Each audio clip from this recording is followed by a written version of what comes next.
ADGP MR അജിത്കുമാറിനെ clean chit നൽകിയ റിപ്പോർട്ടിന് എതിരെ ഹർജി ആരോപണങ്ങൾ വിജിലൻസ് അന്വേഷിച്ചില്ലെന്നാണ് ഹർജിക്കാരന്റെ വാദം. അനന്തകൃഷ്ണൻ ചേരുന്നുണ്ട്. അനന്തൻ, എന്തൊക്കെ പൊരുത്തക്കേടുകൾ ചൂണ്ടിക്കാട്ടി ഹർജി നൽകിയത്? ആ ഹർജി നൽകിയത് ആരാണ് അനന്തൻ?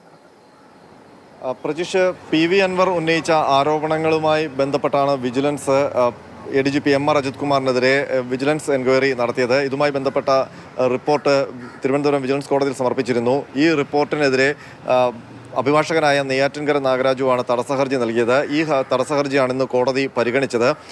ഈ തടസ്സ ഹർജിയിൽ ഉന്നയിച്ചിരിക്കുന്ന പ്രധാന വാദം, പ്രധാനപ്പെട്ട ആരോപണങ്ങളൊന്നും വിജിലൻസ് അന്വേഷിച്ചില്ല എന്നുള്ളതാണ്. പ്രത്യേകിച്ച് പട്ടം രജിസ്ട്രാർ ഓഫീസിന് കീഴിൽ ഏതാണ്ട് 33 ലക്ഷം രൂപയ്ക്ക് വസ്തു വാങ്ങിച്ചതടക്കമുള്ള കാര്യങ്ങൾ ADGPക്കെതിരെ അന്വേഷിച്ചില്ല. മാത്രമല്ല, കേന്ദ്ര നിയമങ്ങളുടെ ചട്ടങ്ങൾ ADGP ലംഘിച്ചു എന്നുള്ള ആരോപണവും ഈ തടസ്സ ഹർജിയിൽ ഉണ്ടായിരുന്നു. എന്നാൽ ഈ തടസ്സ ഹർജിയെ പ്രോസിക്യൂഷൻ ശക്തമായി തന്നെ എതിർത്തു. ഈ വാദങ്ങൾ ഒന്നും നിലനിൽക്കുന്നില്ല. മാത്രമല്ല, ഈ പരാതിയിൽ പറയുന്നതിനപ്പുറമുള്ള കൂടുതൽ വാദങ്ങളൊക്കെയാണ് ഹർജിക്കാരൻ കോടതിയിൽ ഉന്നയിക്കുന്നതെന്നാണ് പ്രോസിക്യൂഷൻ പറഞ്ഞത്.